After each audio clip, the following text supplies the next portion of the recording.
या देवी सर्वभूतेषु शैलपुत्री रूपेण संस्थिता नमस्तस्यै नमस्तस्यै नमस्तस्यै नमो नमः। जय माता दी। नवरात्रि का पर्व हिंदू धर्म में प्रमुख पर्वों में से एक है। यह पर्व इस साल 26 सितंबर से शुरू हो रहा है और 5 अक्टूबर दशहरा के साथ समाप्त होगा।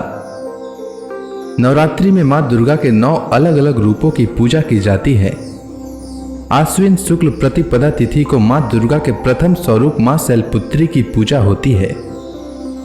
26 सितंबर को इस साल नवरात्रि के पहले दिन घट स्थापना होगी और मां शैलपुत्री की पूजा की जाएगी। मां शैलपुत्री नंदी नाम के वृषभ पर सवार होती हैं और इनके दाहिने हाथ में त्रिशूल और बाएं हाथ में कमल का पुष्प होता है। मां शैलपुत्री की उपासना मंत्र है वंदे वांछित लाभाय चंद्रार्धकृत शेखराम वृषारूढ़ाम शूलधराम शैलपुत्रीम यशस्विनीम। देवी दुर्गा के 9 रूप होते हैं। दुर्गा जी पहले रूप में शैलपुत्री के नाम से जानी जाती हैं। शैलपुत्री 9 दुर्गाओं में प्रथम दुर्गा हैं। पर्वतराज हिमालय के घर पुत्री रूप में उत्पन्न होने के कारण इनका नाम शैलपुत्री पड़ा। नवरात्र पूजन में प्रथम दिवस इन्हीं की पूजा और उपासना की जाती है। आज के वीडियो में आप जानेंगे कि नवरात्रि के पहले दिन किस प्रकार पूजा करना चाहिए जिससे मां दुर्गा आप पर और आपके परिवार पर प्रसन्न हो जाएं और सुख समृद्धि का आशीर्वाद प्रदान करें। तो सबसे पहले 26 सितंबर को कलश स्थापना के दिन सुबह जल्दी उठें और घर की साफ सफाई करने के बाद गंगा जल का छिड़काव पूरे घर में करें ताकि मां दुर्गा प्रसन्न हो और आपके घर पधारें। मां दुर्गा का आगमन आपके घर के मुख्य द्वार से लेकर पूजा स्थल तक हो, ऐसा मन में भाव रखते हुए घर के मुख्य द्वार से लेकर पूजा स्थल तक गंगा जल का छिड़काव करें। उसके बाद स्नान ध्यान से निवृत्त हो साफ वस्त्र धारण करें। महिलाओं को सुलह श्रृंगार करना चाहिए। उसके बाद जिस स्थान पर कलश स्थापना करना है वहां गंगा जल का छिड़काव करें। इसके बाद पूजा की चौकी पर लाल रंग के वस्त्र बिछाएं। इसके बाद धरती माता, गुरुदेव व इष्ट देव को नमन करने के बाद गणेश जी का आवाहन करना चाहिए। इसके बाद गणेश जी की विधिवत पूजा करें। उन्हें दुर्वा और मोदक अर्पित करें। इस बात का हमेशा ध्यान रखें कि किसी भी पूजा में सबसे पहले गणेश जी की पूजा करनी चाहिए।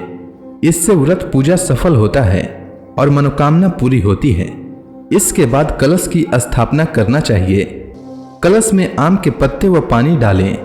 कलश पर पानी वाले नारियल को लाल वस्त्र या फिर लाल मौली में बांध कर रखें। कलश में 1 बादाम, 2 सुपारी और 1 सिक्का अवश्य डालें। इसके बाद कलश के पास ही मां शैलपुत्री की प्रतिमा या उनके चित्र को रखें। अगर मां शैलपुत्री की प्रतिमा या चित्र न हो तो मां दुर्गा की प्रतिमा या चित्र रखें। साथ ही मां सरस्वती और मां लक्ष्मी की भी प्रतिमा या चित्र रखें। इसके बाद मां सरस्वती, मां लक्ष्मी व मां दुर्गा का आवाहन करें।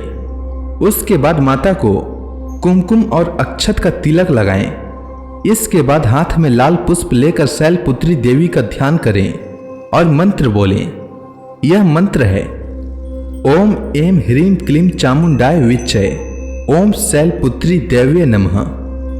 मंत्र के साथ ही हाथ के पुष्प मां की चरणों में अर्पित करें। इसके बाद भोग प्रसाद अर्पित करें। उसके बाद ज्योत व धूप बत्ती जलाकर देवी मां के मां शैलपुत्री रूप की विधिवत पूजा करें। मां शैलपुत्री को सफेद पुष्प बेहद ही प्रिय होते हैं, इसलिए उन्हें सफेद रंग के फूल अवश्य चढ़ाएं। माता की तस्वीर के पास कपूर जलाएं। नवरात्रि के पहले दिन से लेकर अंतिम दिन यानी कि 9वें दिन तक रोज घर में कपूर जलाना चाहिए और उससे ही पूजा करना चाहिए। इससे मां प्रसन्न होती हैं। इसके बाद मां शैलपुत्री की कथा पढ़ें या सुनें। साथ ही हो सके तो दुर्गा सप्तशती का भी पाठ करें या श्रवण करें। अंत में आरती करें और मां दुर्गा से अपनी मनोकामना कहें। इस प्रकार मां दुर्गा के प्रथम स्वरूप मां शैलपुत्री की पूजा करनी चाहिए। अब आइए जान लेते हैं मां शैलपुत्री को क्या भोग लगाना चाहिए। तो ऐसा माना जाता है कि मां शैलपुत्री को गाय के घी का भोग लगाना चाहिए। मां शैलपुत्री के चरणों में गाय का घी अर्पित करने से भक्त गणों को आरोग्य का आशीर्वाद मिलता है और उनका मन एवं शरीर दोनों ही निरोगी रहता है। मां के इस पहले स्वरूप को जीवन में स्थिरता और दृढ़ता का प्रतीक माना जाता है। जीवन में नकारात्मक शक्तियों का नाश करने के लिए आप इस दिन पान के पत्ते का एक छोटा सा उपाय करें। इसके लिए पान के एक पत्ते में सुपारी और लौंग रखकर मां शैलपुत्री को अर्पित करें। इस उपाय से पूरे साल आपके घर में माता की कृपा बनी रहेगी। अब आइए जानते हैं नवरात्रि में क्या नहीं करना चाहिए, क्योंकि अगर हम नवरात्रि के दौरान ये वर्जित कार्य करते हैं तो हम अपने पूजा को निष्फल कर देते हैं। हमारा नवरात्रि पूजा फलित हो, इसलिए इन चीजों का विशेष ध्यान रखना चाहिए। पहला चीज जिस पर ध्यान देने की आवश्यकता है वह है नवरात्रि के दौरान क्या नहीं खाना चाहिए और क्या नहीं पहनना चाहिए। तो नवरात्रि के दौरान खाने में प्याज और लहसुन का प्रयोग बिल्कुल भी नहीं करना चाहिए और मांसाहार का बिल्कुल भी सेवन नहीं करना चाहिए। इसके अलावा व्रत रखने वालों को 9 दिनों तक नींबू नहीं काटना चाहिए। साथ ही व्रत रखने वालों को 9 दिनों तक काले कपड़े नहीं पहनने चाहिए। साथ ही उन्हें बेल्ट, चप्पल, जूते और बैग जैसी चमड़े की चीजों के इस्तेमाल से भी बचने की कोशिश करना चाहिए।